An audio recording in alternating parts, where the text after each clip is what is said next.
This lesson is going to cover the standard 8.EE.2, which is evaluate square roots and cube roots.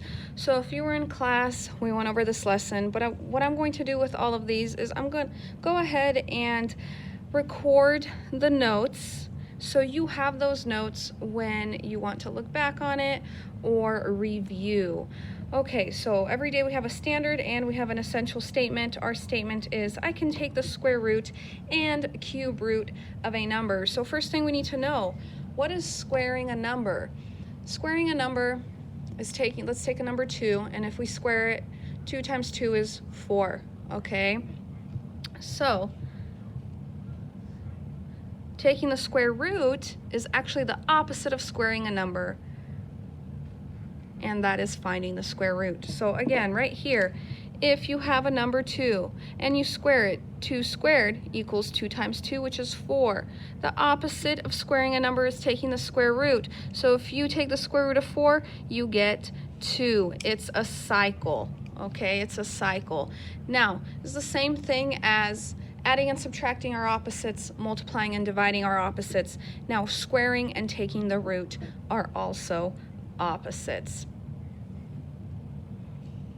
So first we have our definitions, of course. So the square root of a number is a value that, when multiplied by itself, gives the number under the root.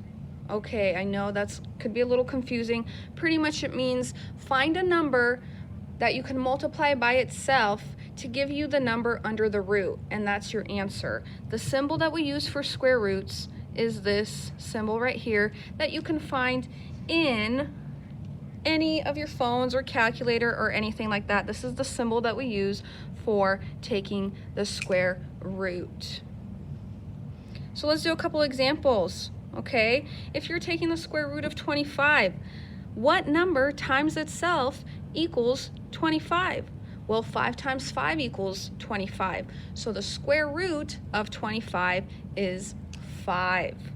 Same thing with the square root of 9. What number times itself equals the number under the root, which is 9? Well, if you think about it, 3 times 3 equals 9. So the square root of 9 must equal 3. Same thing with 64, okay? What number times itself equals 64? Well, that's 8. 8 times 8 equals 64. So the square root of 64 is 8. All right, now a couple things that I like to add onto the left-hand side of our notes is things to remember and to think about. Okay, so think, what number times itself equals the number under the root? This means number, by the way. This is not a hashtag, okay? This is a number symbol. So what number times itself equals the number under the root? And whatever that number is, that's your answer. So another example is the square root of 100. What times itself equals 100? Well, 10 times 10 equals 100. So therefore, the square root of 100 equals 10. And we're only finding the positive square roots, so that's why you see only positive answers. Okay, so there's a such thing that are called perfect squares. Those are usually the numbers that you see under the root. And how do I find these perfect squares? Well, 1 times 1 is 1. 2 times 2 is 4. 3 times 3 is 9. 4 times 4 is 16. 5 times 5 is 25. 6 times 6 is 36. You can literally go on forever and ever and ever. If I asked you to find the square root of 36, what times what equals 36? Well, 6 times 6 equals 36. So the square root of 36 would be 6. And we're only finding the root of perfect squares today, at least. Okay, now that we're done with square roots, we're gonna go on to cube roots. It's the same exact concept, but now we're dealing, instead of with square roots, we're dealing with cube roots. And cube is a little 3, okay? That's how you know it's a cube root, okay? You get that little 3 right there. That's the symbol for it.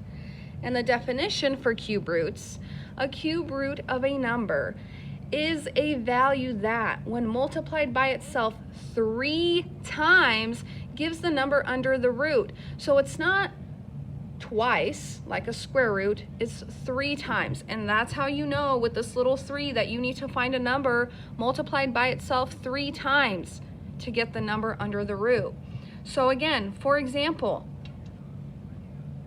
the cube root, that's how you read it, cube root of 8.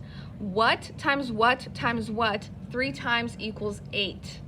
Okay, well 2 times 2 times 2 equals 8. Therefore, the cube root of 8 equals 2. Oops, let me scoot this up. The cube root of 8 equals 2. And let's do one more. I'll just go ahead and open this up. The cube root of 64. Now normally these would be blank, but we already took notes, so I just kind of wanted to make a quick video on it. So what 4 times 4 times 4 equals 64. So you need to find a number times itself 3 times that equals the number under the root. So 4 times itself 3 times equals 64. Therefore, the cube root of 64 is equal to 4. I'm going to go ahead and do one more example that we did not do in class, and it'll be the cube root of 27. Okay, I need to find a number times itself 3 times the same number. Can't be different numbers, it has to be the same number times itself 3 times to equal 27. Well, we know 2 times 2 times 2 is 8. What about 5? 5 times 5 is 25 times 5, way big. Okay, what about 3? 3 times 3 is 9, and 9 times 3 is 27. Oh, look at that. So the number multiplied by itself 3 times, okay, equals 27. Therefore, we know that the cube root of 27 is equal to 3. And that's how you find the square roots and cube roots of a number. Okay, if you have any questions, please let me know.